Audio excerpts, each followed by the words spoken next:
सबसे पहले previous lecture में कोई क्वेश्चन पूछना चाहते हो तो पूछ लीजिए।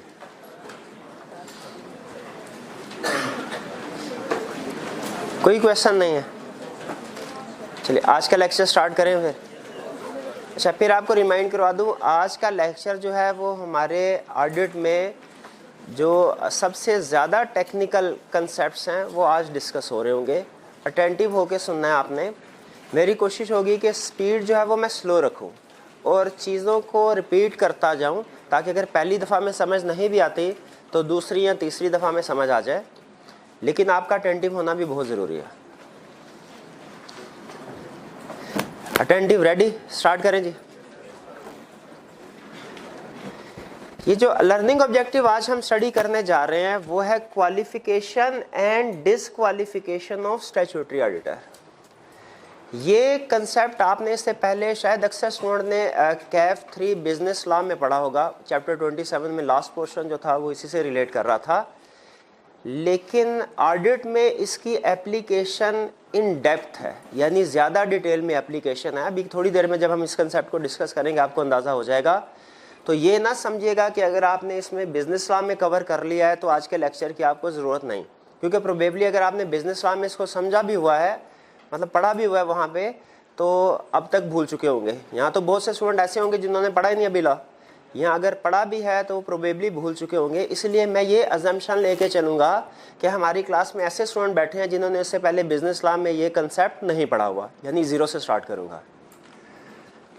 सबसे पहली चीज़ हमने इस चैप्टर के स्टार्ट में पढ़ी कि कुछ कंपनीज है, क्या पाकिस्तान में हर कंपनी का ऑडिट रिक्वायर्ड है? इसका जवाब है नहीं। ऐसी प्राइवेट कंपनी जिनका पेड अप कैपिटल 1 मिलियन से या उससे कम है, उनके लिए ऑडिट रिक्वायर्ड नहीं है। बाकी कंपनीज के लिए ऑडिट रिक्वायर्ड है। ये ध्यान में रखिएगा, ऑडिट रिक्वायर्ड है कि नहीं ये एक अलग कंसेप्ट है। ऑडिट करेगा कौन, ये एक अलग कंसेप्ट है। ऑडिट रिक्वायर्ड है कि नहीं, इसके लिए प्रोविजन है 1 मिलियन वाली। ऑडिट करेगा कौन, इसके लिए प्रोविजन है 3 मिलियन वाली। नॉर्मल स्टूडेंट दोनों को मिक्स कर देते हैं, आपने इसको मिक्स नहीं करना। तो पहला कंसेप्ट, क्या पाकिस्तान में हर कंपनी का ऑडिट रिक्वायर्ड है? इसका जवाब है नहीं। ऐसी प्राइवेट कंपनी जिनका पेड अप कैपिटल 1 मिलियन या उससे कम है, उनके लिए ऑडिट रिक्वायर्ड नहीं है। बाकी की कंपनीज के लिए ऑडिट रिक्वायर्ड है। नेक्स्ट क्वेश्चन, अगर जिन कंपनीज के लिए ऑडिट रिक्वायर्ड है उन कंपनीज के का ऑडिट करेगा कौन? जिन कंपनीज के लिए ऑडिट रिक्वायर्ड है उन कंपनीज का ऑडिट करेगा कौन? क्या इसका कोई क्राइटेरिया लॉ ने हमें दिया हुआ है या जो बंदा चाहे कंपनी का ऑडिट कर सकता है? तो इसका जवाब है लॉ ने इसका क्राइटेरिया दिया हुआ है। अच्छा, लॉ ने क्या क्राइटेरिया दिया हुआ है? जो क्राइटेरिया दिया गया है उस बंदे के लिए जो ऑडिट करेगा, यानी कौन ऑडिट कर सकता है, इसके लिए लॉ ने हमें क्राइटेरिया दिया है। ये जो क्राइटेरिया है ये 2 फोल्ड क्राइटेरिया है, यानी ये 2 तरह से क्राइटेरिया हमें दिया गया है। एक क्वालिफिकेशन क्राइटेरिया और दूसरा डिसक्वालिफिकेशन क्राइटेरिया। यानी क्राइटेरिया के कौन पर्सन ऑडिटर अपॉइंट हो सकता है, ये क्राइटेरिया हमें लाने कितनी तरह से दी है? 2 तरह से, क्वालिफिकेशन क्राइटेरिया और डिसक्वालिफिकेशन क्राइटेरिया। जो कंसेप्ट रिव्यू क्वेश्चन इसमें सेट करता है क्या, उसमें आपने जहन में रखना है, ध्यान से पढ़ना है कि उसने क्वालिफिकेशन क्राइटेरिया पूछा है या डिसक्वालिफिकेशन क्राइटेरिया पूछा है। जो पूछा होगा वही जवाब देना है। भाई दोनों में फर्क क्या है? क्वालिफिकेशन क्राइटेरिया का मतलब है वो चीजें जो ऑडिटर में होना जरूरी है। क्वालिफिकेशन क्राइटेरिया का मतलब क्या है? वो चीजें जो ऑडिटर में होना जरूरी हैं। और डिसक्वालिफिकेशन क्राइटेरिया का मतलब है वो चीजें जो ऑडिटर में ना होना जरूरी है। डिसक्वालिफिकेशन क्राइटेरिया का मतलब क्या? वो चीजें जो ऑडिटर में ना होना जरूरी है। यानी क्वालिफिकेशन वाली सारी चीजें हैं, लेकिन डिसक्वालिफिकेशन की भी कोई एक चीज है। बताइए, ऑडिटर अपॉइंट हो सकता है? नहीं हो सकता। हमने याद रखिएगा, दोनों क्राइटेरिया को साइमल्टेनियसली मीट करना है। दोनों क्राइटेरिया को साइमल्टेनियसली मीट करना है। क्वालिफिकेशन क्राइटेरिया का मतलब वो चीजें जो ऑडिटर में होना जरूरी हैं। डिसक्वालिफिकेशन क्राइटेरिया का मतलब वो चीजें जो ऑडिटर में ना होना जरूरी हैं। अब पहले स्टार्ट करते हैं क्वालिफिकेशन क्राइटेरिया। क्वालिफिकेशन क्राइटेरिया यानी ऑडिटर में क्या चीजें होना जरूरी है? लॉ कहते हैं 3 तरह की कंपनीज हैं, हम आपको बता रहे हैं। इन 3 तरह की कंपनीज का ऑडिट करने के लिए जो ऑडिटर है, जो पर्सन है, उसका चार्टर्ड अकाउंटेंट होना जरूरी है। ये 3 तरह की कंपनीज कौन सी है? पहला, एवरी पब्लिक कंपनी।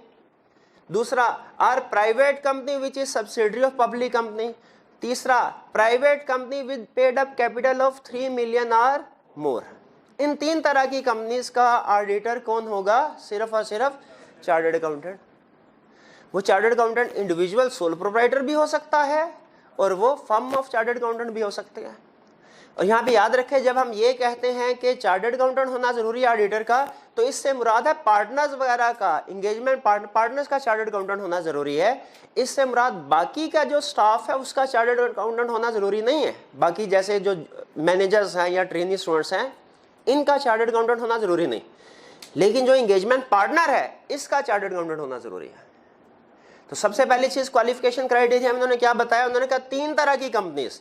कौन सी 3 तरह की कंपनीज? पहला एवरी पब्लिक कंपनी, दूसरा every private company which is subsidiary of public company, तीसरा every private company with paid up capital of 3 million or more. इन 3 तरह की कंपनीज का ऑडिट सिर्फ और सिर्फ कौन कर सकता है? चार्टर्ड अकाउंटेंट, जिसने आईकैप से सर्टिफिकेट भी लिया हो, प्रैक्टिस का फॉर्मेलिटी होती है, चार्टर्ड अकाउंटेंट। और बाकी की जो कंपनीज हैं इनका ऑडिटर कौन हो सकता है? इनका ऑडिटर चार्टर्ड अकाउंटेंट भी हो सकता है और कॉस्ट एंड मैनेजमेंट अकाउंटेंट भी हो सकता है। अच्छा, बाकी कौन सी कंपनी बचती है? ऐसी प्राइवेट कंपनी जो किसी पब्लिक कंपनी की सब्सिडरी भी नहीं है और उसका पेड अप कैपिटल भी 3 मिलियन से कम है। ऐसी कंपनीज का ऑडिट कौन कर सकता है? चार्टर्ड अकाउंटेंट भी और कॉस्ट एंड मैनेजमेंट अकाउंटेंट भी। अब आप खुद इमेजिन कर सकते हैं कि बाकी कंपनी बचती कौन सी है। 3 मिलियन का मतलब है 30 लाख। अब 30 लाख कैपिटल के साथ आजकल परचून की दुकान भी नहीं सही तरह खुल रही और वो कंपनी की बात कर रहे हैं। तो बहरहाल अल्लाह ने कहा जी इन 3 तरह की कंपनीज, जो बाकी की कंपनीज हैं इनके अलावा, उनका ऑडिट चार्टर्ड अकाउंटेंट भी कर सकते हैं और कॉस्ट एंड मैनेजमेंट अकाउंटेंट भी कर सकते हैं। क्लियर होगी ये बात? असल में कॉस्ट एंड मैनेजमेंट अकाउंटेंट बड़े अरसे से वो कह रहे थे कि जी हमें भी लॉ में ऑडिट करने की इजाज़त दी जाए, हम भी ऑडिट पढ़ते हैं, अपनी सिलेबस में हमारे भी ऑडिट शामिल है। तो फिर SCCB ने कहा अच्छा ठीक है, जितना को आप ऑडिट पढ़ते हैं उतना को आपको ऑडिट करने की इजाज़त दे देते हैं। तो उन्होंने कहा जो बाकी की कंपनीज रह गई, ऐसी प्राइवेट कंपनी जिसका पेड अप कैपिटल 3 मिलियन से कम है, जो पब्लिक कंपनी की सब्सिडरी भी नहीं है, उसका ऑडिट आप भी कर सकते हैं और चार्टर्ड अकाउंटेंट भी कर सकता है। और बाकी जो 3 तरह की कंपनीज है, कौन सी 3 तरह की कंपनीज? फिर से सुन लीजिए। ऐसी हर पब्लिक कंपनी, दूसरा every private company which is subsidiary of public company, और तीसरा every private company with paid up capital of 3 million और मोर। इन 3 तरह की कंपनीज का ऑडिट कौन कर सकता है? Chartered accountant. और जो बाकी की कंपनीज हैं इनका ऑडिट कौन कर सकता है? चार्टर्ड अकाउंटेंट या cost and management accountant. Individual form, sole proprietorship form में भी, पार्टनरशिप फॉर्म में भी। ठीक है, हाँ लाइसेंस लेना पड़ता है इसके लिए, वो सर्टिफिकेट लेना पड़ता है, वो एक फॉर्मेलिटी है। क्वालिफिकेशन क्राइटेरिया क्लियर हो गया? दोबारा करवा दूं? जरूरत तो नहीं है। चलिए, क्वालिफिकेशन क्राइटेरिया का मतलब क्या है? वो चीजें जो चार्टर्ड अकाउंटेंट में, ऑडिटर में होना जरूरी है, जो पर्सन ऑडिटर अपॉइंट होने जा रहे हैं उसमें होना जरूरी है। अब आते हैं डिस्क्वालिफिकेशन क्राइटेरिया। वो चीजें जो ऑडिटर में ना होना जरूरी है, यानी हमने साइमल्टेनियसली क्वालिफिकेशन क्राइटेरिया भी मीट करना है और साथ ही साथ डिस्क्वालिफिकेशन क्राइटेरिया भी मीट करना है। क्वालिफिकेशन क्राइटेरिया मीट हो रहा है, डिस्क्वालिफिकेशन क्राइटेरिया की भी कोई एक वायलेशन हो रही है, तो बताइए ऑडिटर अपॉइंट हो सकता है? नहीं हो सकता। अब ये डिस्क्वालिफिकेशन क्राइटेरिया में हमने कोशिश की है कि जिस तरतीब से आईकैप पूछता है उसी तरतीब से आपको ये कंसेप्ट करवाया जाए। यानी जो कंसेप्ट, जो डिस्क्वालिफिकेशन की प्रोविजन आईकैप ने सबसे ज्यादा दफा पूछी हुई है वो हमने सबसे पहले रखी है। उसके बाद दूसरे नंबर पे आईकैप ने टेस्ट किया वो उसको हमने दूसरे नंबर पे रखा है। इसी तरह यानी in order of testing by ICAP हम इस कंसेप्ट को सीखने जा रहे हैं। इसलिए प्रोबेबली आपको जो पहली प्रोविजंस है ये कंपैरेटिवली ज्यादा मुश्किल लगे, ठीक है, नीचे वाली प्रोविजंस की निस्बत। लेकिन इससे परेशान नहीं होना, ये सिर्फ इस वजह से है क्योंकि हम पहले कवर ही वो प्रोविजन कर रहे हैं जो कि आईकैप ज्यादा टेस्ट करता है। तो सबसे पहले डिस्क्वालिफिकेशन की प्रोविजन, वो कहता है जी कौन पर्सन जो है वो अगर चार्टर्ड अकाउंटेंट हो भी लेकिन फिर भी डिस्क्वालिफाइड हैं, ऑडिटर अपॉइंट नहीं हो सकता। तो उस लिस्ट दी हुई अल्लाह ने हमें, उस लिस्ट में जो सबसे पहला नंबर है वो है शेयर होल्डिंग का। यानी अगर शेयर होल्डिंग का मतलब क्या है? ऑडिटर के पास शेयर्स हैं क्लाइंट के, तो हम उससे कहेंगे उसका शेयर होल्डर है। एक चीज ध्यान में रखिएगा, लॉ जहां कहीं कंडीशंस के साथ इजाजत दे दे किसी काम की, वहां पे हम ये नहीं कहते कि लॉ ने मना किया है, बल्कि वहां पे हम क्या कहते हैं, लॉ ने इजाजत दी है कंडीशंस के साथ। फिर सुन लें, अगर किसी जगह पे भी लॉ ने कंडीशंस के साथ कोई काम करने की इजाजत दी हो, तो वहां पे हम ये नहीं कहते कि लॉ ने इस काम से मना कर दिया, बल्कि क्या कहते हैं, लॉ ने इजाजत दी है लेकिन कंडीशंस के साथ। तो अब शेयर होल्डिंग के केस में लॉ ने हमें इजाजत दी हुई है लेकिन कंडीशंस के साथ। वो कहता है अगर कोई पर्सन, उसके पास कंपनी के शेयर्स हैं, वो कंपनी का ऑडिटर अपॉइंट हो सकता है। अगर किसी पर्सन के पास कंपनी के शेयर्स हैं, वो कंपनी का ऑडिटर अपॉइंट हो सकता है। शर्त क्या है, एट टाइम ऑफ अपॉइंटमेंट अपनी शेयर होल्डिंग को डिस्क्लोज करे और with in 90 days of appointment इस शेयर होल्डिंग को डिस्पोज करे। फिर सुन लीजिए, अगर एक बंदा जिसके पास शेयर्स हैं, क्या वो कंपनी का ऑडिटर अपॉइंट हो सकता है? अगर इसका जवाब आप नो कहते हैं तो आप गलत हैं। याद रखें, वो कंपनी का ऑडिटर अपॉइंट हो सकता है। शर्त क्या है, at time of appointment disclose करे और विद इन 90 डेज डिस्पोज करें। अच्छा, अब यहां पे लॉ ऑडिटर ने कहा अच्छा, तो अगर मैं ये स्ट्रक्चर जो है आपको अक्सर क्वेश्चन में बनाना पड़ेगा, ठीक है, इससे क्वेश्चन जो है वो केस स्टडी इजी हो जाती है। उसने कहा, ऑडिटर ने कहा अच्छा, अगर मैं क्लाइंट का शेयर होल्डर हूं, अगर मेरे पास क्लाइंट के शेयर्स हैं, तो मुझे at time of appointment disclose करना पड़ेगा और विद इन 90 डेज डिस्पोज करना पड़ेगा। ठीक है, लेकिन मेरे पास एक हल भी है। क्या? कि मैं शेयर्स अपने पास ना रखूं, बल्कि शेयर्स किसके नाम पे रखूं, स्पाउस या माइनर चाइल्ड के नाम पे, स्पाउस या माइनर चाइल्ड के नाम पे। तो लॉ ने कहा अच्छा, तो हम अपनी लीगल प्रोविजन को चेंज कर देते हैं, यानी लॉ ने अपनी प्रोविजन में अब रिलेटिव्स को भी कवर कर दिया। अब प्रोविजन क्या बनी, इफ ए पर्सन और his spouse or minor child holds shares in a company, he can be appointed as statutory auditor if he discloses at time of appointment and disposes shares within 90 days of appointment। भाई ये provision समझ आई? तो अगर case study में वो हमसे कहे जिस स्पाउस के पास शेयर्स हैं क्लाइंट के, जिसका ऑडिटर अपॉइंट होने जा रहे हैं, तो बताइए क्या अपॉइंटमेंट हो सकती है? हम कहेंगे बिल्कुल अपॉइंटमेंट हो सकती है। शर्त क्या है, अगर at time of appointment disclose कर दें और विद इन 90 डेज डिस्पोज कर दें। एक स्टूडेंट कहने लगा सर ये बड़ा मुश्किल आप ऑडिट पढ़ा रहे हैं, मेरे पास इससे भी आसान हल है। मैंने कहा वो क्या? कहता है सर डाइवोर्स करा दे दोनों की। तो अब देखें, अगर स्पाउस के पास शेयर्स हैं और डाइवोर्स हो जाती है, तो फिर तो पार्टनर जो है वो लीगली अपॉइंट हो सकता है। फिर कहने लगा सर मेरे पास एक और भी हल है, इससे भी आसान। मैंने कहा नहीं, ये तो मुनासिब नहीं लगता ना, एक क्लाइंट के लिए वो दोनों में सेपरेशन करवा दे। कहता सर मेरे पास एक और भी हल है। मैंने कहा वो क्या? कहता है सर पार्टनर को पार्टनरशिप फर्म से ही बाहर निकाल फेंके। अगर वो पार्टनर नहीं, फर्ज कीजिए 3 पार्टनर्स हैं और पार्टनर बी के स्पाउस के पास शेयर्स हैं, तो अगर पार्टनर बी को ही पार्टनरशिप से निकाल दिया जाए, तो क्या फिर हमारी जो फर्म है वो इंडिपेंडेंट नहीं हो जाएगी? वो बिल्कुल इंडिपेंडेंट हो जाएगी। लेकिन जहन में रखिएगा, ये दोनों जो हमारे पास कोर्स ऑफ एक्शन है लीगली एक्सेप्टेबल है, लेकिन एग्जाम में याद रखें प्रैक्टिकली फिजिबल नहीं है। एग्जामिनर अपने सजेस्टेड सॉल्यूशन में इनको रिकमेंड नहीं कर रहा। आपने भी कोशिश करनी है कि जब वो शेयर होल्डिंग की बात करे तो आप उसे जो एक्सेप्टेबल सॉल्यूशन है वो क्या कि जी डिस्क्लोज करे at time of appointment, within 90 days dispose करे, वो रिकमेंड करना है आपने। ये सॉल्यूशन रिकमेंड नहीं करने। वैसे अगर कर देते हैं, आपका दिल करे कि एग्जामिनर के साथ आपने शरारत करनी है, तो आप लिख सकते हैं, लेकिन ये नॉर्मली सजेस्टेड सॉल्यूशन में रिकमेंडेड नहीं होते। जी स्पाउस वाली बात क्लियर हो गई। अब सुनिए, अगर माइनर चाइल्ड के पास शेयर्स है, अगर माइनर चाइल्ड के पास शेयर्स है, क्या ऑडिटर की अपॉइंटमेंट हो सकती है उस पर्सन की? बिल्कुल। कंडीशंस क्या है? At time of appointment disclose करना है, विद इन 90 डेज डिस्पोज करना है। अच्छा, लॉ की एक सुन लीजिए रूल क्या होता है।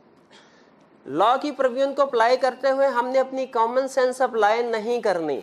लॉ जो जहां पे जैसे कहता है हमने उसे वहीं पे वैसे ही फिट करना है, अपनी कॉमन सेंस अप्लाई नहीं करनी। लॉ ने कहा स्पाउस के पास शेयर्स नहीं होने चाहिए, होंगे तो कंडीशन पूरी करनी पड़ेगी। लॉ ने क्या सिस्टर का नाम लिया, क्या मदर का नाम लिया, ब्रदर का नाम लिया, फादर का नाम लिया, तो इसका मतलब है अगर इन लोगों के पास शेयर्स हैं तो क्या फिर अपॉइंटमेंट हो सकती है? फिर भी हो सकती है, और फिर तो कंडीशन पूरी करने की भी जरूरत नहीं है। ठीक है, तो जो रिलेशनशिप, जो प्रोविजन लॉ ने जैसे बताई है हमने उसे एज इट इज वैसे ही फिट करना है, अपनी कॉमन सेंस नहीं लगानी कि नहीं स्पाउस के पास शेयर्स हो तो इंडिपेंडेंस इफेक्ट होती है, तो ब्रदर के पास शेयर्स हो फिर भी तो इंडिपेंडेंस इफेक्ट होती है, तो इसमें ब्रदर्स को भी फिट कर दे, नहीं करना। समझ आती है बात? इसके बाद आगे से स्पाउस के साथ किसको कवर किया? माइनर चाइल्ड को। अब देखें यहाँ पे अगर माइनर चाइल्ड के पास शेयर्स हैं डिस्क्लोज और डिस्पोज करना पड़ेगा, अगर मेजर चाइल्ड के पास शेयर्स हैं तो फिर याद रखें कुछ भी नहीं करना, लॉ ने मेजर चाइल्ड को कवर नहीं किया। और अगर केस स्टडी में सिर्फ इतना कह दे चाइल्ड के पास शेयर्स हैं, सन के पास शेयर्स हैं, ये नहीं बताता माइनर के मेजर, क्या करना है? दोनों सिचुएशंस को कवर करना है। हमने एग्जाम में दोनों सिचुएशंस को कवर करना होगा। जी स्पाउस वाली बात समझ आ गई, माइनर चाइल्ड वाली बात समझ आ गई?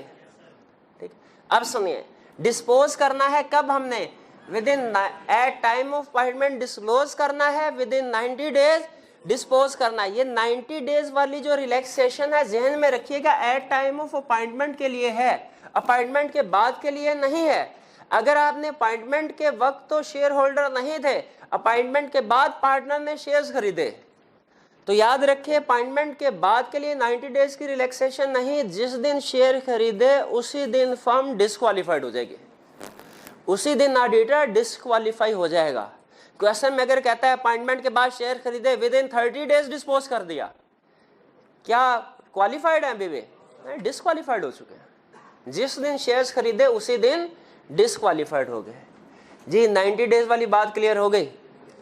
ठीक है, अब सुनिए, हमने ऑडिटर के साथ इनके रिलेटिव्स को, स्पाउस को और माइनर चाइल्ड को कवर किया, तो जो कंपनी थी ये जरा उदास उदास फिरना शुरू हो गई।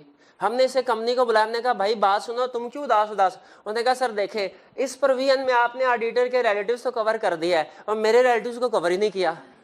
तो हमने कहा अच्छा तुम्हारे कौन से रिलेटिव है? उन्होंने कहा सर भूल गए, वो बिजनेस लॉ में पढ़ा नहीं था आपने, एसोसिएटेड कंपनीज, एसोसिएट। हमने कहा तो लो ये कौन सी बड़ी बात है, अभी कवर कर देते हैं एसोसिएटेड कंपनीज, एसोसिएटेड कंपनीज। तो अब कंप्लीट प्रोविजन क्या हुई? कंप्लीट प्रोविजन बता रहा हूं। If a person or his spouse or minor child holds shares in company जिसका ऑडिटर पॉइंट होने जा रहे हैं, or any of its associated company, it can be appointed as statutory auditor if discloses shares at time of appointment and disposes shares within 90 days of appointment। भाई ये provision समझ आ गई सारी? अब ये प्रोविजन तो खत्म हो गई, लेकिन एंड में एक ऐसा लफ्ज हमारे सामने आ गया जो हमें इससे पहले भी कभी याद नहीं हुआ था बिजनेस लॉ में भी। वो क्या? Associated company. ये एसोसिएटेड कंपनी क्या होती है? ठीक है, एग्जाम में हमें हो सकता है दो कंपनीज दी गई हों, अगर एग्जाम में हमें दो कंपनीज दी गई होंगी तो हमने उन दोनों का रिलेशनशिप डिसाइड करना है कि ये एसोसिएटेड कंपनी है कि नहीं। अगर एग्जाम में हमें दो कंपनीज दी गई हैं तो हमने डिसाइड करना होता है कि दोनों कंपनी एसोसिएटेड हैं कि नहीं है। भाई एसोसिएटेड कैसे डिसाइड करेंगे? हमें कैसे पता चलेगा? कभी तो आई कैब क्वेश्चन में बता देता है कि ये दोनों एसोसिएटेड कंपनीज हैं, लेकिन अक्सर नहीं बताता। अगर नहीं बताता तो कैसे पता चलेगा हमें एसोसिएटेड कंपनी की डेफिनेशन? भाई वो डेफिनेशन जो बिजनेस लॉ में लंबी चौड़ी आधे सफ़े की थी, जो कभी याद ही नहीं होती थी, नहीं वो डेफिनेशन नहीं, हमने याद रखे उस डेफिनेशन का निचोड़ निकाल के अलग कर दिया है ताकि हमारी केस स्टडी सॉल्व हो जाए। तो अब सुन लीजिए एसोसिएटेड कंपनी की डेफिनेशन क्या है। भाई ये प्रोविजन समझ आ गई कि नहीं आ गई? प्रोविजन क्या थी? अगर कोई पर्सन या स्पाउस या माइनर चाइल्ड उसके पास शेयर्स हों क्लाइंट के या उसकी एसोसिएटेड कंपनी के, तो वो ऑडिटर पॉइंट गलत। खा गए ना मार, अभी सिखाया था। हो सकता भाई मेरे इशारों में ना जाया करें, कंसेप्ट अपना पक्का रखें। तो वो ऑडिटर पॉइंट हो सकता है प्रोवाइडेड डिस्क्लोज करे विद इन 90 डे डिस्पोज करे।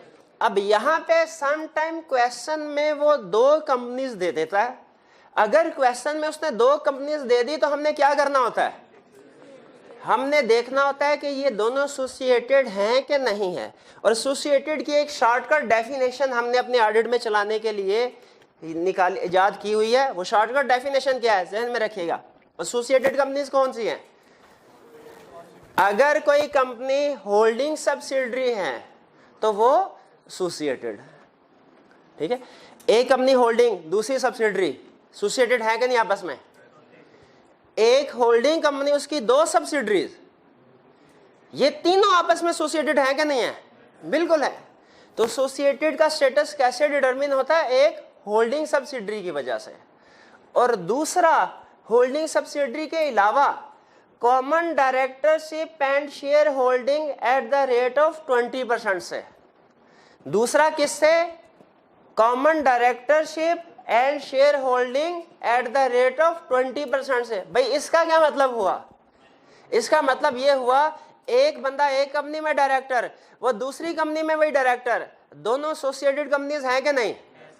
बंदा एक कंपनी में डायरेक्टर, दूसरी कंपनी में 20% से ज्यादा का शेयर होल्डर, दोनों एसोसिएटेड है कि नहीं?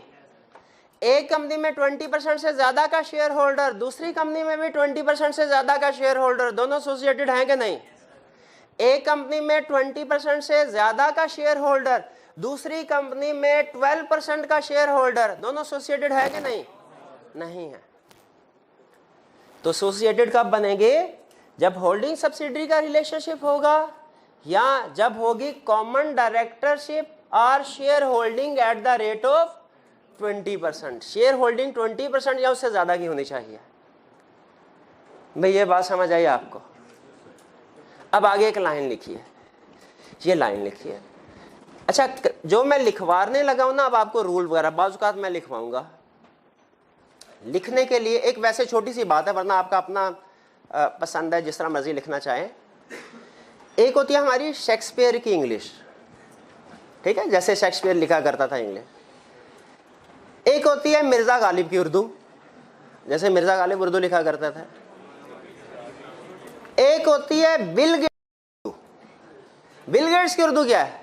वो जो मैसेज में हम लिखते हैं, हर ऑडिटर, HAR हर, फिर ऑडिटर चलो सही लिख लेते हैं। कोशिश किया कीजिए, प्रोफेशनल लाइफ में भी एडवाइस दे रहा हूँ, आपने जो कुछ भी लिखना है या तो आप शेक्सपियर वाली इंग्लिश में लिखें या मिर्ज़ा गालिब वाली उर्दू में लिखें। ये जो बिल गेट्स वाली इंग्लिश होती है ना, इसको अवॉइड किया करें, ठीक है। तो अभी जो मैं लिखवाने लगा हूँ लाइन, ज़्यादातर स्टूडेंट जो SMS लैंग्वेज में लिखते हैं, ठीक है, वो देखें वो इंग्लिश अगर आप उर्दू में लिखेंगे तो समझना आपके लिए आसान होगा। आप पहली नज़र देखते ही आपको समझ लग जाएगी। इंग्लिश में लिखेंगे तो आपके माइंड को 2 काम करने पड़ते हैं, पहले उसको ट्रांसलेट करना पड़ता है लोकल लैंग्वेज में, फिर उसके बाद आपका माइंड उसको अंडरस्टैंड करता है।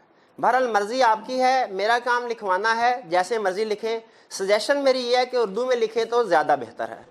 हाँ, जो अल्फाज ऐसे हैं जो हम इंग्लिश में नॉर्मली यूज, जैसे ऑडिटर, उसको इंग्लिश में लिख दें तो वो चल जाएगा। बहरहाल रूल सुनिए, रूल में क्या लिखवाने लगा हूँ, ये एसोसिएटेड कंपनी के साथ, यहाँ पे आप ये बनाया होगा ना किताब में, ये छोटा सा स्ट्रक्चर, इसके साथ नीचे लिख लीजिए रसूल। रूल क्या है? नॉमिनी डायरेक्टर दूसरे डायरेक्टर्स की तरह डिस्क्वालिफाइड है। लिखना लिखवा रहा हूं ना, लिखना। नॉमिनी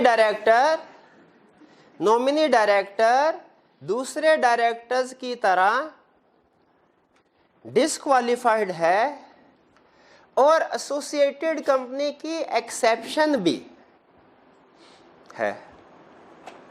नॉमिनी डायरेक्टर दूसरे डायरेक्टर्स की तरह डिस्क्वालिफाइड है और एसोसिएटेड कंपनी की एक्सेप्शन भी है। नॉमिनी डायरेक्टर दूसरे डायरेक्टर्स की तरह डिस्क्वालिफाइड है और एसोसिएटेड कंपनी की एक्सेप्शन भी है। अब इसमें जो एक्सेप्शन वाली बात है वो मैं एक्सप्लेन करने लगा हूं। वो जो दूसरे डायरेक्टर की तरह डिस्क्वालिफाइड है वो बाद में एक्सप्लेन करूंगा जब उसकी बारी आएगी।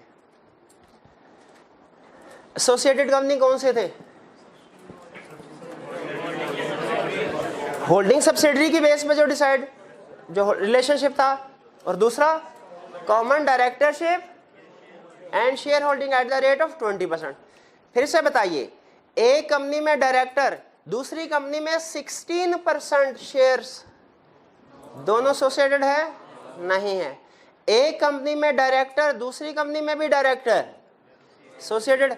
एक कंपनी में डायरेक्टर दूसरी में नॉमिनी डायरेक्टर, नॉमिनी डायरेक्टर याद है कौन? जो गवर्नमेंट अपॉइंट करते थे। दूसरी कंपनी में नॉमिनी डायरेक्टर है, क्या दोनों एसोसिएटेड हैं? अब देखें, अगर तो सिंपल डायरेक्टर होता ना दोनों तरफ तो दोनों कंपनी एसोसिएटेड है, लेकिन अगर नॉमिनी डायरेक्टर आ जाए तो याद रखें नॉमिनी डायरेक्टर एसोसिएटेड कंपनी की एक्सेप्शन है। नॉमिनी डायरेक्टर एसोसिएटेड कंपनी की एक्सेप्शन है। अगर एक कंपनी में डायरेक्टर है रेगुलर नॉर्मल, दूसरी कंपनी में नॉमिनी डायरेक्टर है, तो कॉमन डायरेक्टरशिप चाहे अभी भी है, लेकिन ये एसोसिएटेड कंपनी की एक्सेप्शन है। अब ये दोनों कंपनी एसोसिएटेड नहीं हुए। भैया बात समझ आई? फिर से सुन लीजिए, हम थे इस चीज के ऊपर बेसिक प्रोविजन जो हम पढ़ रहे थे कि इफ ए पर्सन और हिज स्पाउस और minor child hold shares in A company or its associated company, it can be appointed as auditor, as statutory auditor, if he discloses the shares at time of appointment and disposes shares within 90 days of appointment in company में share और its associated company, दोनों में से किसी में भी share है। अब एसोसिएटेड कंपनी से फिर हम गए, हमने कहा एग्जाम में एसोसिएटेड कंपनी की डेफिनेशन भी टच कर सकता है, तो हमने कहा अगर दो कंपनीज आ गई एग्जाम केस स्टडी में तो हमने डिसाइड करना होता है दोनों एसोसिएटेड हैं कि नहीं। अब ये डिसाइड करने के लिए हमें एसोसिएटेड कंपनी की डेफिनेशन की तरफ आना पड़ा। तो एसोसिएटेड कंपनी की डेफिनेशन क्या कहती है कि दो कंपनीज आपस में कब एसोसिएटेड बनती हैं? या होल्डिंग सब्सिडरी की वजह से और या common directorship and share holding at the rate of 20% की वजह से।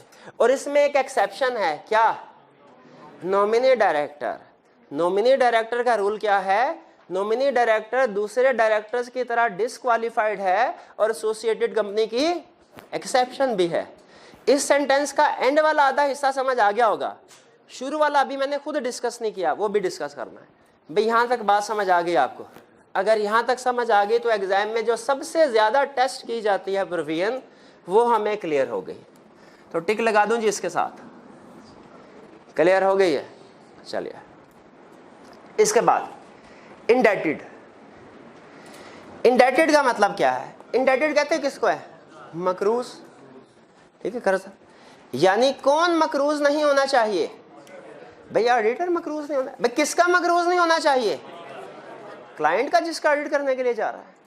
भाई मकरूज कौन होता है? जिसने पैसे लिए होते हैं, वो मकरूज है। तो लॉ कहता है कि ऑडिटर को क्लाइंट का मकरूज नहीं होना चाहिए। अगर ऑडिटर इंडेटेड है, अगर ऑडिटर इंडेटेड है क्लाइंट का, तो फिर ऑडिट नहीं कर सकता। अगर ऑडिटर जिस क्लाइंट का ऑडिट करने जा रहा है उसका इंडेटेड है तो वो डिस्क्वालिफाइड है, ऑडिट नहीं कर सकता। लेकिन लॉ ने यहां पे दो एक्सेप्शंस बताई। उन्होंने कहा जी दो सिचुएशंस ऐसी हैं जिनमें वैसे तो असूली तौर पे ऑडिटर इंडेटेड होता है, लेकिन चूंकि वो आजकल रूटीन की ट्रांजैक्शंस बन गई हैं तो उन सिचुएशन में हम कहेंगे, एक्सेप्शन दे दी कि इन दो सिचुएशन में ऑडिटर इंडेटेड नहीं है। कौन सी दो सिचुएशन में? सुनिए, पहली सिचुएशन कहते हैं अगर उसके पास क्रेडिट कार्ड है और उसकी आउटस्टैंडिंग अमाउंट 1 मिलियन यानी 10 लाख तक है, तो हम कहेंगे कि ये इंडेटेड नहीं है। भाई क्रेडिट कार्ड समझते हैं क्या होता है? डेबिट कार्ड समझते हैं क्या होता है? एटीएम कार्ड भी से कहते हैं। डेबिट कार्ड और क्रेडिट कार्ड में फर्क पता क्या है? डेबिट कार्ड में अगर आप 10 लाख रुपए बैंक में जमा करवाएं तो कितने निकलवा सकते हैं? 10 लाख। लेकिन क्रेडिट कार्ड में अगर आप 10 लाख रुपए जमा करवाएं तो 15 लाख भी निकलवा सकते हैं। है ना जादू? भाई जादू नहीं है, वो आपको वापस करने पड़ते हैं और सूद समेत वापस करने पड़ते हैं, और सूद समेत वापस करने पड़ते हैं। तो इसीलिए उन्होंने कहा क्रेडिट कार्ड है अगर ऑडिटर के पास, और उस क्रेडिट कार्ड पे आउटस्टैंडिंग अमाउंट कितने तक की है? 10 लाख। वो कहते हैं 10 लाख ऑडिटर चार्टर्ड अकाउंटेंट के लिए छोटी मोटी रकम होती है, तो 10 लाख कोई इशू नहीं है। हाँ अगर इमटेरियल, हाँ 10 लाख से ऊपर अगर अमाउंट गई तो फिर याद रखिए ऑडिटर क्या हो जाएगा? डिस्क्वालिफाइड हो जाएगा। पहली एक्सेप्शन उन्होंने क्या दी? क्रेडिट कार्ड की। दूसरी एक्सेप्शन उन्होंने क्या दी? उन्होंने कहा यूटिलिटी बिल्स की। यूटिलिटी बिल्स का क्या मतलब? भाई यूटिलिटी बिल किस बिल को कहते हैं? पानी, बिजली, गैस, टेलीफोन, और अब इसको ये इंटरनेट वाला भी इसी में डाल लें। ये यूटिलिटी बिल्स, अगर बिल्स आपने पे नहीं किए, अच्छा कब तक पे नहीं किए? 90 डेज तक। वो कहता है ये नॉर्मल होता है। अब जाहिर है चार्टर्ड अकाउंटेंट इतना फारग थोड़ी है कि जैसे ही बिल आए फौरन पे करने पहुंच जाए। वो कहता है वो ऊपर नीचे हो जाते हैं दिन, 90 डेज तक कोई इशू नहीं है। हाँ 90 डेज से अगर ज्यादा हो गए और बिल नहीं अदा किया तो फिर वो बंदा डिस्क्वालिफाइड हो जाएगा। फिर वो पर्सन क्या हो जाएगा? डिस्क्वालिफाइड हो। भाई बात समझ आई? नहीं कोई नहीं समझ आई, फिर से रिपीट करना। नहीं सही समझ। अच्छा आगे समझ। मैंने बताया क्या था भला कि अगर एक पर्सन इंडेटेड है तो वो ऑडिटर अपॉइंट नहीं हो सकता। 2 एक्सेप्शंस हैं। क्रेडिट कार्ड अमाउंट 1 मिलियन तक, 10 मिलियन नहीं कहा, 1 मिलियन कह लें या 10 लाख कह लें, लेकिन 10 मिलियन कहेंगे तो गलत हो जाएगा। 10 लाख तक। और दूसरा यूटिलिटी बिल कब तक अनपेड है? 90 डेज तक। अब सुनिए, ये प्रोविजन समझ आ गई। अब आई कैप के केस स्टडीज की तरफ आते हैं। अब आए जरा देखते हैं। कह रहे ऑडिटर ने कंपनी के टर्म्स फाइनेंस सर्टिफिकेट परचेज किया। बताइए बाइंड हो सकता है कि नहीं? Term finance certificate. अब अगर टर्म फाइनेंस सर्टिफिकेट क्या होता है? हाँ अगर आपने बिजनेस लॉ में डिबेंचर की डेफिनेशन पढ़ी हो तो आपको याद होगा, वो कहता था डिबेंचर टर्म फाइनेंस सर्टिफिकेट को ही कहते हैं। उसका एक दूसरा नाम है, डिबेंचर का दूसरा नाम है टर्म फाइनेंस सर्टिफिकेट। तो अगर ऑडिटर ने टर्म फाइनेंस सर्टिफिकेट खरीदे कंपनी के, क्या पॉइंट हो सकता है? यहां पे सुनिए कंसेप्ट क्या है। वो कहते हैं भैया ऑडिटर को इंडेटेड नहीं होना चाहिए, कंपनी इंडेटेड हो सकती है, उसमें कोई इशू नहीं है। हमने कंसेप्ट क्या पढ़ा है? ऑडिटर को इंडेटेड नहीं होना चाहिए, कंपनी इंडेटेड हो सकती है, उसमें कोई मसला नहीं है। देखिए जब ऑडिटर टर्म फाइनेंस सर्टिफिकेट खरीदता है तो बताइए टर्म फाइनेंस सर्टिफिकेट पे शेयर्स वाला असूल लगना है या कि डेट वाला असूल लगना है? Term finance certificate debt instrument है, डेट शेयर वाला थोड़ी लगेगा, डेट वाला लगे। अच्छा जब ऑडिटर ने टर्म फाइनेंस सर्टिफिकेट खरीदे तो बताइए लोन किसने किसको दिया? ऑडिटर ने कंपनी, तो कंपनी इंडेटेड है, ऑडिटर थोड़ा ही है। तो इसका जवाब क्या हुआ? अगर टर्म फाइनेंस सर्टिफिकेट खरीदे तो अपॉइंटमेंट हो सकती है, ऑडिटर इंडेटेड नहीं है। भाई ये बात समझ आई? आगे चलें। वो कहता है फर्ज कीजिए एक कंपनी के 20 पार्टनर हैं, हर पार्टनर के पास क्रेडिट कार्ड है। गौर से सुनिएगा एग्जांपल। कंपनी के कितने पार्टनर? हर पार्टनर के पास कितने क्रेडिट? एक क्रेडिट कार्ड। हर क्रेडिट कार्ड के ऊपर आउटस्टैंडिंग अमाउंट है 9,99,999 रुपए।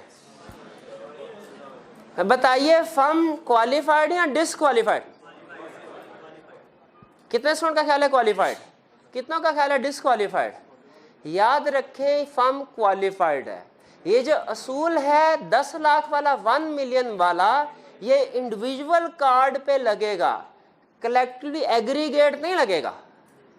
हाँ अगर 20 पार्टनर है, हर एक पार्टनर की 9,99,999, सिर्फ एक पार्टनर है उसकी अमाउंट गई 10,02,500 पे। अब बताइए तो वो पार्टनर डिसक्वालिफाइड। जब वो पार्टनर डिसक्वालिफाइड तो बाकी सारी फर्म भी डिसक्वालिफाइड। ये तो आपने मुहावरा सुना ही होगा ना, एक डिसक्वालिफाइड पार्टनर सारी फर्म को डिसक्वालीफाई कर देता है। सुना है ना? एक डिस्क्वालिफाइड पार्टनर सारी फर्म को डिस्क्वालिफाइड कर देता है। आगे चलें, अब सुने अगली बात सुने। 20 पार्टनर है, ऑडिट करना है पार्टनर नंबर 3 ने। पार्टनर नंबर 10 के पास क्रेडिट कार्ड है जिसकी आउटस्टैंडिंग अमाउंट है 4 लाख। उसकी स्पाउस के पास क्रेडिट कार्ड है जिसकी आउटस्टैंडिंग अमाउंट है 12 लाख। बताइए फर्म क्वालिफाइड या डिसक्वालिफाइड? कितने स्टूडेंट का ख्याल डिसक्वालिफाइड, कितनों का ख्याल क्वालिफाइड? भाई फर्म क्वालिफाइड है। भाई जहन में रखिएगा, लॉ में जैसे मैंने बताया, जो जहां पे जैसे कहता है हम वहीं पे वैसे एज इट इज की बेस पे रूल अप्लाई करते हैं, अपनी कॉमन सेंस अप्लाई नहीं करनी। लॉ ने जहां पे रिलेशनशिप फिट किया, जो फिट किया उसे उधर ही अप्लाई करना है। जहां पे रिलेशनशिप फिट नहीं किया वहां पे हमने इसको अप्लाई नहीं करना है। शेयर होल्डिंग वाले में स्पाउस माइनर चाइल्ड था, इंडाइटेड वाले में स्पाउस माइनर चाइल्ड नहीं है। तो अगर स्पाउस के पास क्रेडिट कार्ड है एमसीबी का और उस पे आउटस्टैंडिंग अमाउंट जो है वो 25 लाख चली जाती है, क्या फर्म एमसीबी का ऑडिट कर सकती है? बिल्कुल कर सकती है, क्योंकि इंडाइटेड वाली प्रोविजन में उसने स्पाउस का जिक्र नहीं किया। भाई ये बात समझ आई आपको स्पाउस वाली? आगे सुने, मैंने एमसीबी का, पार्टनर के पास एमसीबी का क्रेडिट कार्ड है, उस पे आउटस्टैंडिंग अमाउंट है 15 लाख। एमसीबी के लिए तो डिसक्वालिफाइड एग्रेड, क्या यूबीएल का ऑडिट कर सकता है? बिल्कुल यूबीएल का ऑडिट कर सकता है, क्योंकि यूबीएल के लिए तो कोई इशू नहीं है ना, यूबीएल के लिए तो इंडिपेंडेंट है। भाई बात समझ आई? अब देखें कंसेप्ट में से कैसे कंसेप्ट निकल रहा है, इससे अंदाजा हो गया आईकैप कितने डेप्थ में जाके केस स्टडी टेस्ट कर रहा है। ये जो जितनी एग्जांपल मैं आपके साथ शेयर कर रहा हूँ खुद से घर बैठ के नहीं बनाई, ये आईकैप की केस स्टडी से निकाले। आपको बताया था कि हैं ये देखने में, यार देखें 11-12 लाइनें हैं सिर्फ, बल्कि वर्ड्स हैं चंद, ठीक है। और आईकैप ने इनमें 70-80 केस स्टडीज टेस्ट की हुई हैं। आगे चलते हैं। भाई इंडेटेड वाली बात ये क्लियर हो गई। आगे चलते हैं। पार्टनर क्या, बैंक के पास, बैंक के पास गया, कहने लगा मैंने घर बनाना है, मुझे लोन दे दीजिए 3.5 लाख का। 3.5 लाख, जिसको लॉ में क्या कहते हैं, मॉर्टगेज कहते हैं शायद, लॉ की लैंग्वेज में इस तरह के लोन को मॉर्टगेज कहते हैं ना, चले जो भी कहते हैं। लोन लिया, कुछ भी नहीं कहते, चले लोन तो कहते हैं ना, लोन लिया। अब बताइए पार्टनर ने लोन लिया 3.5 लाख, फर्म क्वालिफाइड या डिसक्वालिफाइड? कितने स्टूडेंट का ख्याल क्वालिफाइड, कितनों का ख्याल डिसक्वालिफाइड? फर्म डिसक्वालिफाइड हो गई। अब आप कहेंगे सर वो 10 लाख वाली एक्सेप्शन थी तो सी, अब भाई वो क्रेडिट कार्ड के लिए थी, वो लैदा से लोन के लिए थोड़ी थी। पता है लॉ की जो प्रोविजन जैसे है उधर ही फिट करने हैं। तो याद रखें, अगर पार्टनर अलहदा से 3.5 लाख का लोन लेता है तो फिर वो क्या हो जाएगा, डिसक्वालिफाइड। आगे चलते हैं।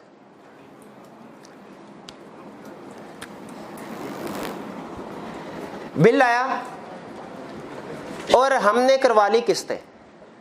अब तो शायद किस्तें नहीं करते, ये कर देते हैं, लेस्को वाले कर देते किस्तें, चले 12 कर देते हैं। अगर बिल आया फॉर एग्जांपल 50 लाख का, तो जैसे ही बिल आया ऑडिटर ने 30 दिन तक पे नहीं किया, ऑडिटर डिसक्वालिफाइड हो गया ना। भाई 10 लाख से ऊपर अमाउंट चली गई, नहीं भाई वो तो क्रेडिट कार्ड वाले केस में था 10 लाख से ऊपर, ये बिल वाले केस में अमाउंट नहीं है, इधर तो डेज है। तो बिल वाले केस में तो हम डेज के साथ चलेंगे।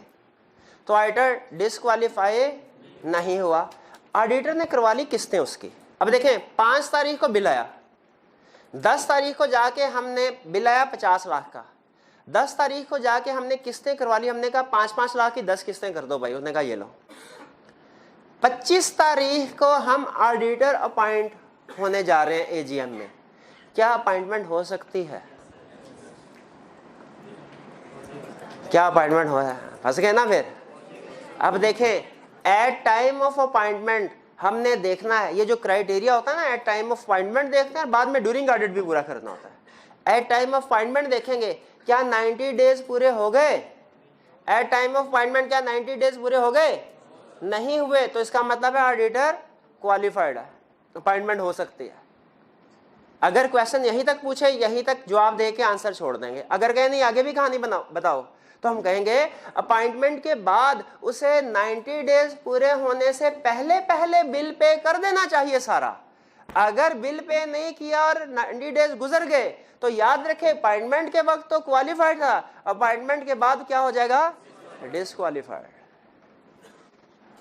भाई बात समझ आई कि नहीं आई? आगे चलते हैं।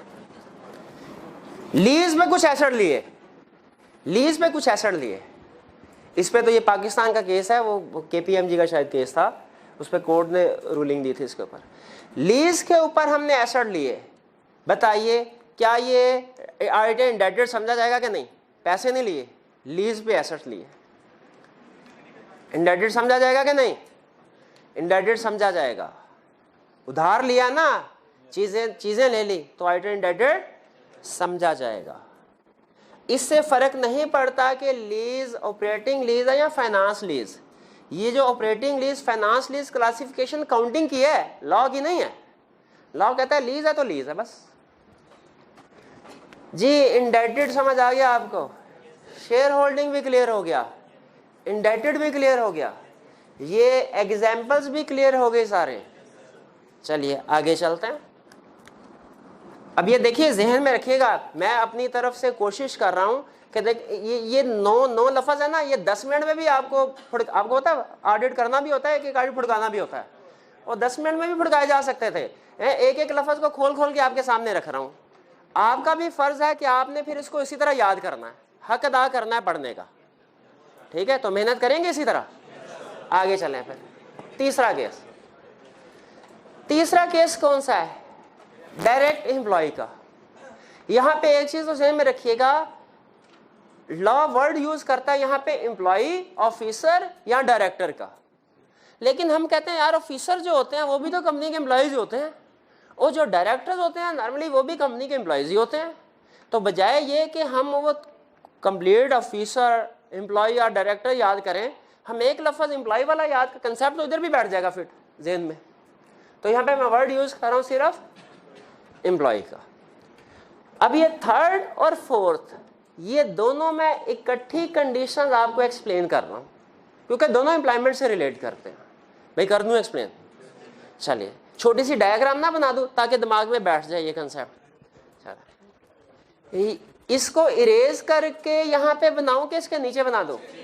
इसके नीचे बना देते हैं, लेकिन फिर ध्यान में रखिएगा दोनों अलग होंगी, ये ना हो आप दोनों को इकट्ठा कर दें।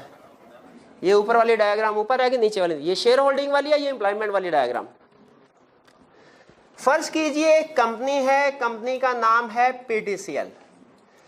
बताइए छोटी कंपनी है कि बड़ी कंपनी है? भाई बड़ी कंपनी। क्या इसके एम्प्लॉइज में कोई चार्टर्ड अकाउंटेंट होंगे? बिल्कुल होंगे, बहुत से होंगे। फर्ज कीजिए इनका एक इंटरनल ऑडिट डिपार्टमेंट में या कहीं और एक बंदा काम कर रहा है जिसका नाम है मिस्टर ए। मिस्टर ए एक चार्टर्ड अकाउंटेंट है। जरा बताइए कि मिस्टर ए पीटीसीएल का ऑडिट कर सकता है? नहीं कर सकता, एम्प्लॉय है। करंट कैपेसिटी में जब तक एम्प्लॉय है, अगर एम्प्लॉयमेंट छोड़ दे फिर भी 3 साल तक नहीं कर सकता। एम्प्लॉयमेंट छोड़ दे फिर भी 3 साल। कौन नहीं कर सकता? ए। भाई ये परमिशन समझ आ गई? अगर एक बंदा कंपनी का एम्प्लॉय है, अभी करंट कैपेसिटी में या पिछले 3 सालों में एम्प्लॉय था, वो ऑडिट नहीं कर सकता। कहानी को आगे लेके चलते हैं। चार्टर्ड अकाउंटेंट है, आपको पता है चार्टर्ड अकाउंटेंट जो है वो, आपको तो नहीं पता होगा, आपको बता देता हूं, वो काम कम ही करते हैं। वो सुबह 10 बजे ऑफिस में गए, 2:30-3 बजे तक सारा काम निपटा लिया, आप 3 बजे फारिग। आप कहे क्या करूं? कहते हैं फारिग ही बैठा। ऐसा करते हैं शाम में एक दूसरी अपनी फर्म स्टार्ट कर लेते हैं, प्रैक्टिस करते हैं। इसने शाम में अपनी प्रैक्टिस स्टार्ट की और एक फर्म बनाई जिसमें ए के साथ इसने एक और अपने साथ एक दूसरा पार्टनर मिलाया, मिस्टर पी। और फिर काम वगैरह करने के लिए एक एम्प्लॉय रखा, मिस्टर ई। अब ये पी भी चार्टर्ड अकाउंटेंट है, ई भी चार्टर्ड अकाउंटेंट है, इन्होंने सीए फर्म अपनी बना ली कि भाई पार्ट टाइम में ऑडिट करते हैं। भाई हो सकता है ना एक बंदा 2 काम करे, कोई अनयूजुअल बात तो नहीं है। आसानी के लिए हम ए को कहा करते हैं डायरेक्ट एम्प्लॉय ऑफ पीडीसीएल और पी और ई को कहा करते हैं इनडायरेक्ट एम्प्लॉय ऑफ पीडीसीएल। आसानी के लिए ये हमने अपने लफ्ज इजाद किए हैं, लॉ में नहीं लिखे हुए। लॉ में अल्फाज कुछ अजीब से लिखे हुए हैं। वो कहता है लॉ में क्या, इफ ए पार्टनर और एम्प्लॉय ऑफ कंपनी, इनको पी और ई को क्या कहता है, इफ ए पार्टनर और एम्प्लॉय ऑफ कंपनी। तो हमने कहा भाई ये लंबी चौड़ी साइंस की तरफ जाने की क्या जरूरत है, कंसेप्ट बिल्ड करना है। ये हो गए इनडायरेक्ट एम्प्लॉय और ये क्या हो गए। अब सुनिए, डायरेक्ट एम्प्लॉय ए पीडीसीएल का ऑडिट कर सकता है, करंट कैपेसिटी में भी नहीं, 3 साल तक भी नहीं, उसके बाद जॉब छोड़ दे। गौर से अटेंटिव होकर जवाब दीजिएगा, क्या ये फर्म पीडीसीएल का ऑडिट कर सकती है? नहीं। क्यों नहीं कर सकती? ए इसमें पार्टनर है, ए डिस्क्वालिफाइड है। एक डिस्क्वालिफाइड पार्टनर सारी फर्म को कर देता है। लेकिन मुझे बताइए, ए अगर पार्ट टाइम बिजनेस कर सकता है, पी और ई पार्ट टाइम बिजनेस नहीं कर सकते क्या? तो पी और ई अलहदा होके पीडीसीएल का ऑडिट कर सकते हैं? वो कहता है नहीं कर सकते, नहीं कर सकते। अच्छा ये देखिएगा, यहां पे अगर जब तक इसके साथ ये फर्म नहीं कर सकते, अगर अलहदा से हो जाए ना, अलहदा से हो जाए, अगर ये फर्म अलहदा हो जाए, पी और ई बिल्कुल अलहदा हो जाए, अलहदा फर्म, फिर कर सकते हैं। पी और ई बिल्कुल अलहदा हो जाए ना, फिर कर सकते हैं। लेकिन इस फर्म के अंदर रहते हुए वो कहें भैया ए तुम साइड पे हो जाओ, हम पी और ई मिलके पीडीसीएल का ऑडिट कर लेंगे, फर्म ही पॉइंट में हो रही है अगर, तो फिर ऑडिट क्यों नहीं कर सकते? एक डिस्क्वालिफाइड पार्टनर सारी फर्म को डिस्क्वालिफाइड कर देता। लेकिन फर्ज कीजिए अगर पी और ई ये पीडीसीएल का ऑडिटर अपॉइंट होते हैं अलहदा से, ए से अलहदा होके, तो फिर याद रखिए फिर अपॉइंटमेंट हो सकती है। अगर अलहदा हो जाते हैं तो फिर ये अगले ही दिन से ऑडिट कर सकते हैं, फिर 3 साल की कंडीशन जरूरी नहीं है। फिर सुन लीजिए, पीडीसीएल एक कंपनी, इसका एक client mister A, mister A को हम डायरेक्ट एम्प्लॉय कह देते हैं, करंट कैपेसिटी में भी ऑडिट नहीं कर सकता और एम्प्लॉयमेंट छोड़ दे उसके बाद भी 3 साल तक ऑडिट नहीं कर सकता।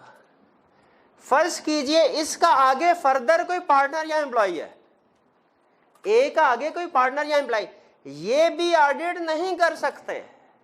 लेकिन अगर ये लोग ए को छोड़ दें, रिजाइन कर दें, पी और ई इस फर्म से रिजाइन कर दें, ए को छोड़ दें, तो फिर ये अगले ही साल अगले ही दिन ऑडिट कर सकते हैं।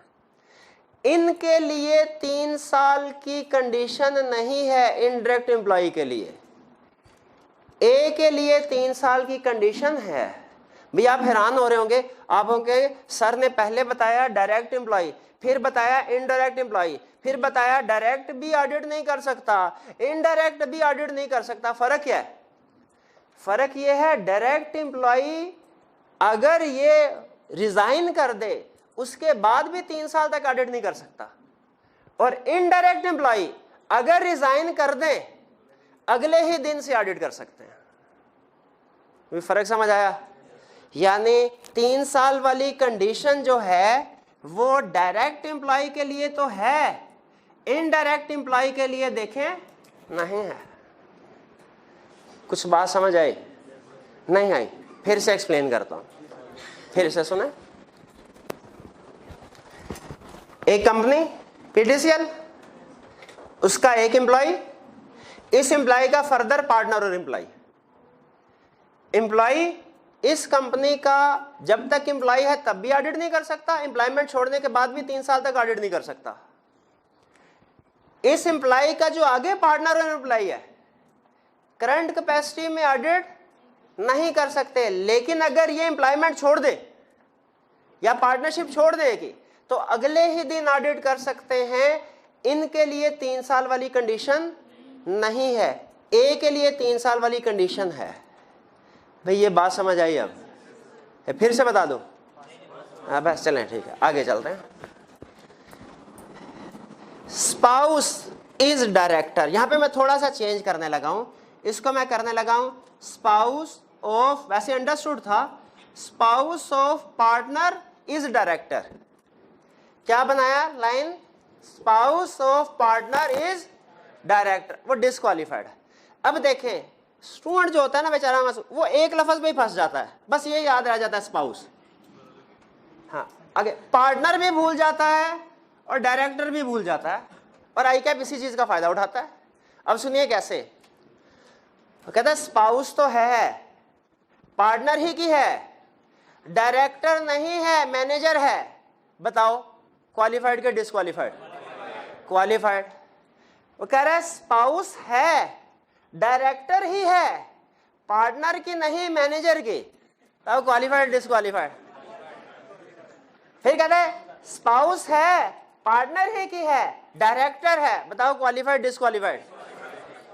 फिर कहता है सिस्टर है, पार्टनर ही की है, डायरेक्टर है उधर। बताओ क्वालिफाइड के डिस्क्वालीफाइड? ठीक है, यानी डिस्क्वालिफिकेशन के लिए स्पाउस होना भी जरूरी है, पार्टनर और डायरेक्टर होना भी जरूरी है। इन शॉर्ट इस प्रोविजन में वो ऑडिटर की मां बहन एक करेगा। हमने ध्यान से उनको अलग अलग रखना है, बल्कि ये पूरा कंसेप्ट सीखते हुए जहन में रखिए, रिलेशनशिप का ध्यान रखना है। अगर रिलेशनशिप किस प्रोविजन पे कौन सा रिलेशनशिप अप्लाई हो रहा है, जिस स्टूडेंट ने इसको कंफ्यूज कर दिया ना, उसे केस स्टडी नहीं सॉल्व होनी। तो ध्यान रखेंगे मेरे भाई। तो ये क्या हुआ? Spouse of partner is director, spouse partner director, तीनों लफ्ज को याद करना है भाई। आगे चलें। अच्छा, तो अगर पार्टनर की स्पाउस है, क्लाइंट में मैनेजर है, बताओ क्वालिफाइड की डिस्क्वालीफाइड? क्वालिफाइड। अगर पार्टनर की सिस्टर है, क्लाइंट में डायरेक्टर है, बताओ क्वालिफाइड डिस्क्वालीफाइड? अगर पार्टनर का भाई है, क्लाइंट में डायरेक्टर है, क्वालिफाइड। अच्छा, spouse of partner is chief executive. आओ अब भाई, चीफ एग्जीक्यूटिव का है, डिस्क्वालीफाइड। हाँ याद आ गया, लॉ में पढ़ा था, चीफ एग्जीक्यूटिव भी डायरेक्टर ही होता है। बिल्कुल ठीक, शाबाश भाई। आगे चलें, समझ तो नहीं आ रही? अच्छा आ रही है समझ, चलें मजीद कोशिश करते हैं। फिर 6 पे बॉडी कॉर्पोरेट। भाई बॉडी कॉर्पोरेट क्या होती है? कंपनी। कंपनी, वो लॉ में कोई फर्क होता था बॉडी कॉर्पोरेट कंपनी का, ऑडिट में कोई फर्क नहीं है। ऑडिट में बॉडी कॉर्पोरेट बोले तो कंपनी। अब बताएं नहीं सही नहीं कहा, सही। बॉडी कॉर्पोरेट मतलब कंपनी। अच्छा कैसे पता चला? ये देखें, अब ये देखें, ये 2 नाम आपके सामने लिख रहा हूं। आपने शायद कभी सुना हो A.F. Ferguson and company. Company. अब बताइए कैसे पता चलेगा कि कोई ऑर्गेनाइजेशन बॉडी कॉर्पोरेट है कि नहीं? क्वेश्चन में कभी नहीं बताएगा, नाम से पता चलेगा। कैसे पता चलेगा? नाम से पता चलेगा। तो बताइए ये आपके सामने ना, वो जो आपने सुना होगा ना, नाम में क्या रखा है, वो गलत सुना है भाई। नाम में रखा है, क्यों नहीं रखा? नाम से पता चलता है हमें कि कोई ऑर्गेनाइजेशन कंपनी है कि नहीं है। अब मुझे बताइए इसका नाम पढ़ के ये आपको पता चल रहा है कि नहीं कि कंपनी है कि नहीं? भाई कितने स्टूडेंट का ख्याल है कंपनी है, कितनों का ख्याल है नहीं है? कैसे पता चला नहीं है? हाँ याद रखे, पता नाम से ही चलेगा, लेकिन नाम में किस लफ्ज से पता चलेगा? कंपनी के लफ्ज से नहीं, लिमिटेड के लफ्ज से। जैसे कंपनी के नाम में लफ्ज प्राइवेट से पता चलता है प्राइवेट है कि पब्लिक है, उसी तरह लफ्ज लिमिटेड से पता चलता है कि कंपनी है कि नहीं है। ये इस कंपनी लफ्ज से धोखा नहीं खाना आपने। ये कंपनी का लफ्ज सिर्फ कंपनी की मशहूरी के लिए है, ये नहीं बता रहा कि बॉडी कॉर्पोरेट है। बॉडी कॉर्पोरेट कौन सा लफ्ज बताएगा? लिमिटेड। तो भाई क्वेश्चन में पहचान कर लेंगे। याद रखें ऑडिटर्स ये हमें क्या बता रहा है कि ऑडिटर के लिए सोल प्रोप्राइटरशिप में प्रैक्टिस की इजाजत है। चार्टर्ड अकाउंटेंट आपस में पार्टनरशिप फर्म बना के प्रैक्टिस कर सकते हैं, ऑडिट कर सकते हैं। चार्टर्ड अकाउंटेंट मिलके कंपनी बना सकते हैं, लेकिन फिर वो कंपनी ऑडिट नहीं कर सकती, बॉडी कॉर्पोरेट मना है। उन्होंने शायद इसलिए कहा, उन्होंने कहा नहीं भैया बॉडी कंपनी बन जाएगी तो लायबिलिटी हो जाएगी लिमिटेड, हम तो ये चाहते हैं जो ऑडिटर गलत ऑडिट करे उसे फांसी पे चढ़ाएं, तो उसके लिए तो लायबिलिटी अनलिमिटेड होनी चाहिए ना। इसीलिए उन्होंने कहा बॉडी कॉर्पोरेट की इजाजत ऑडिट नहीं करेगी। भाई आगे चलें। अच्छा मुझे ये बताइए, आगे चलने से पहले यहाँ पे रुक के थोड़ी देर 1-आधे मिनट की ब्रेक करते हैं। मुझे ये बताइए, वो मैंने अभी थोड़ी देर पहले आपको वो जो लाइन लिखाई थी उर्दू में, वो क्या थी? दूसरे डायरेक्टर की तरह डिस्क्वालिफाइड है।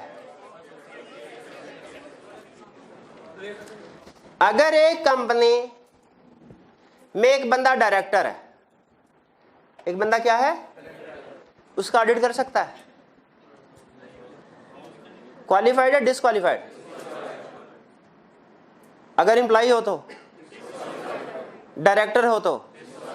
अच्छा मैंने आपको ये कहा डायरेक्टर हो तो डिस्क्वालिफाइड है, ये तो नहीं कहा इस किस्म का डायरेक्टर हो तो डिस्क्वालिफाइड है, उस किस्म का हो तो डिस्क्वालिफाइड नहीं, ये तो नहीं कहा। तो आपने इसी को ध्यान में रखना है।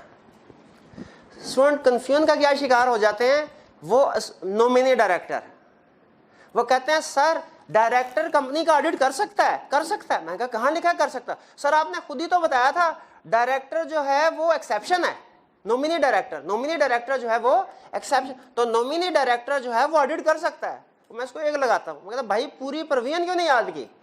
मैंने लिखवाया था नॉमिनी डायरेक्टर दूसरे डायरेक्टर्स की तरह डिस्क्वालिफाइड है, नॉमिनी डायरेक्टर दूसरे डायरेक्टर्स की तरह डिस्क्वालिफाइड है, लेकिन जब एसोसिएटेड कंपनी का स्टेटस डिसाइड करना है उस वक्त एक्सेप्शन है।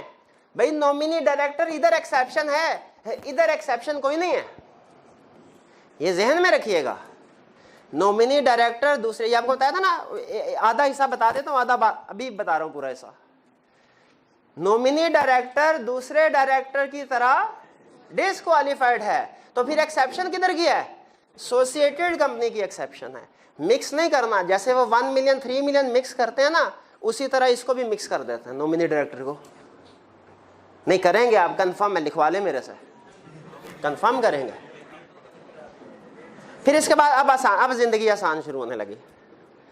वो कहता है अगर मैं कंपनी से लोन लेता हूं, चाहे वो बैंक है चाहे कोई भी है, मैं लोन लेता हूं, मैं क्या हो गया? अच्छा मैंने लोन ये भाई ने लिया, मैंने गारंटी दी। वो कहता है गारंटी दी, किसी भी वक्त ये डिफॉल्ट करेगा, जैसे ही डिफॉल्ट करेगा तो अब लोन मेरे पे आ जाएगा, मैं डिस्क्वालीफाई हो जाऊंगा। वो कहता है आप स्टार्ट में ऑडिट ना करें, गारंटी दी तो फिर इसके बाद 8वें प्रोवाइडेड गारंटी का समझ आ गया।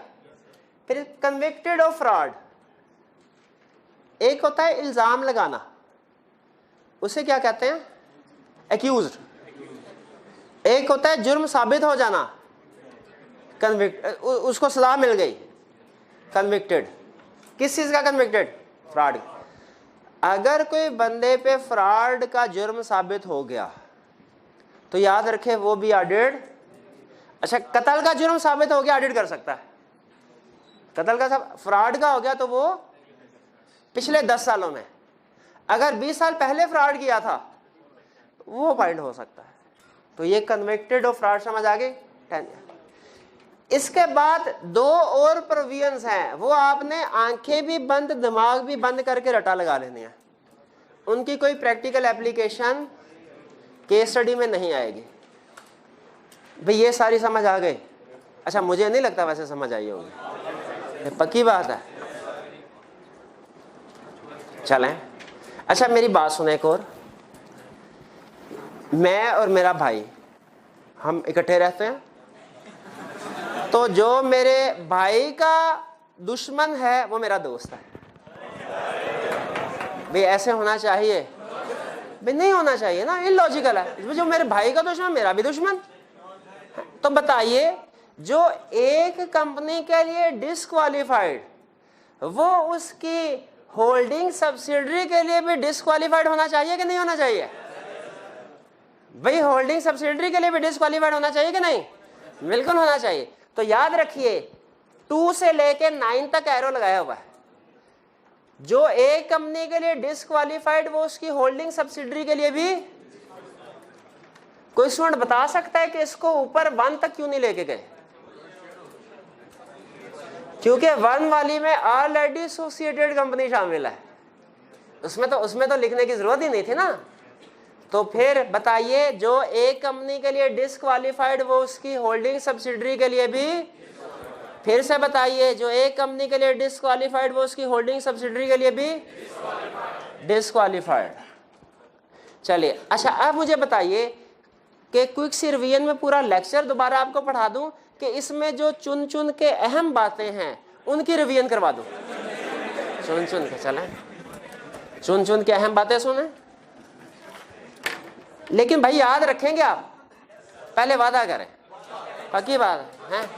चले, चलिए ठीक है, वचन देते हैं आप, वचन। अब सुनो, एक इशू, एक एग्जाम पॉइंट ऑफ से पहली चीज अहम, मल्टीपल इश्यूज।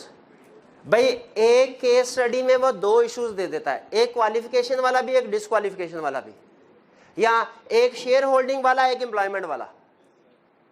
तो हमने एक को डिस्कस करना है कि दोनों को? भी पक्की बात है। कुछ स्टूडेंट जो है ना वो रॉकेट साइंस लगाते हैं, कहते हैं सर एक ही बेस पे डिसक्वालीफाइड हो गया तो दूसरे से फर्क ही कोई नहीं पड़ता, चाहे क्वालिफाइड डिसक्वालीफाइड फर्क। वो कहता है भाई एग्जाम है, उसने सारे एंगल से चेक करना है। आई कैप जिस तरीके से दाव लगाएगा उसे उसी तरीके से जवाब देना है हमने। तो अगर एक जगह पे 2 इश्यूज डिस्कस किए हमने, दोनों को 1 बाय 1 आंसर करना है, ये जहन में रखिएगा।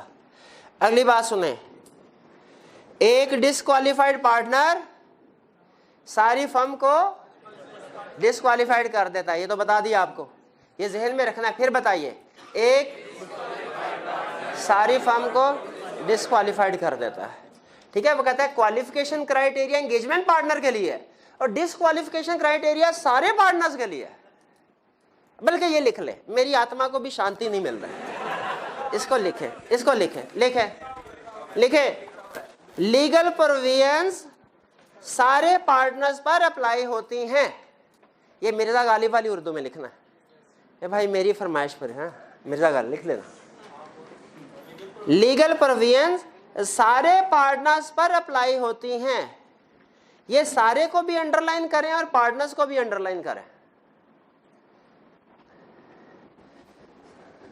सारे पार्टनर्स पर अप्लाई होती हैं, ठीक है, सारों पे अप्लाई होगी। अच्छा किन पे? पार्टनर्स पे। भाई मैनेजर पे तो अप्लाई नहीं होगी, लीगल प्रोविजन मैनेजर पे अप्लाई नहीं होगी।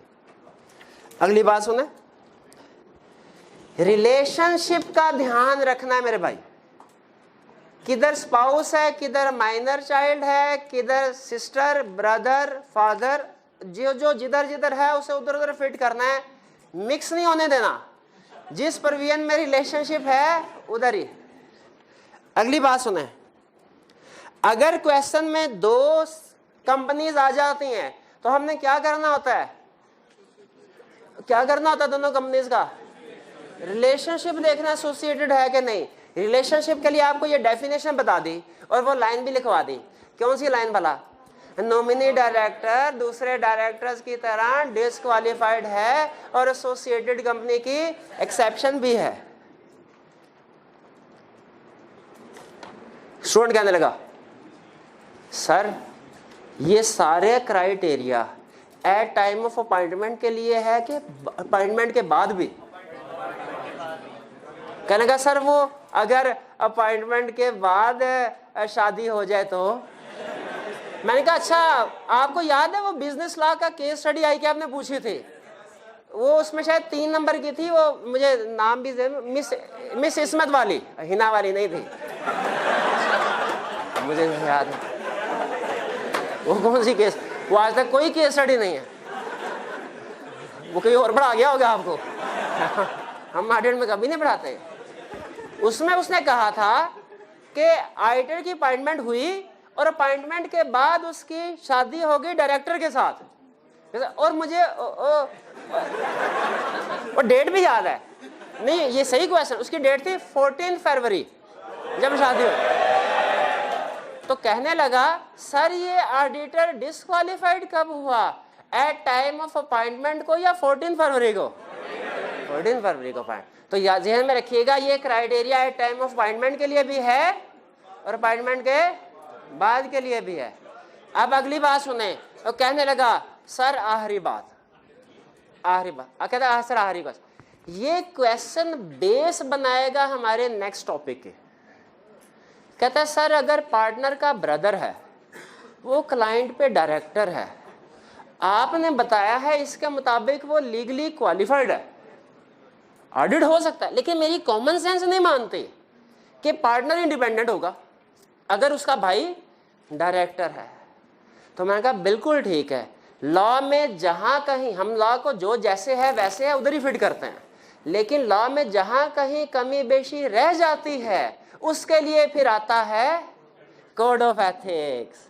तो ये जो बाकी सिचुएशन है ना जिनमें आप पढ़ते हो, आप कहेंगे अगर ब्रदर हो, फादर हो, सिस्टर हो, इसको तो डिस्कस नहीं करता, लेकिन इंडिपेंडेंस तो फैक्ट होती है, तब क्या होता होगा, उसका जवाब हमें देता है कोड ऑफ एथिक्स। तो ये चीज ध्यान में रखिएगा, लॉ में जहां कहीं कमी बेशी रह जाए उसका जवाब हमें कहां से मिलेगा।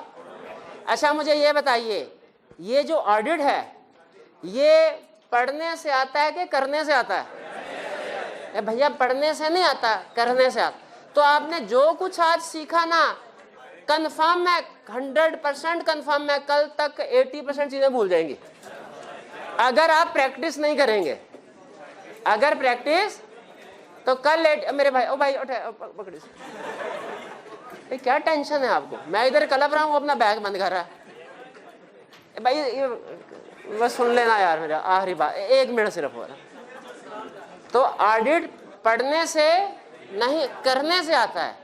तो ये जो कुछ भी आपने सीखा है, अगर ये जाके केस स्टडीज की प्रैक्टिस नहीं करेंगे तो जहन से निकल जाएगा।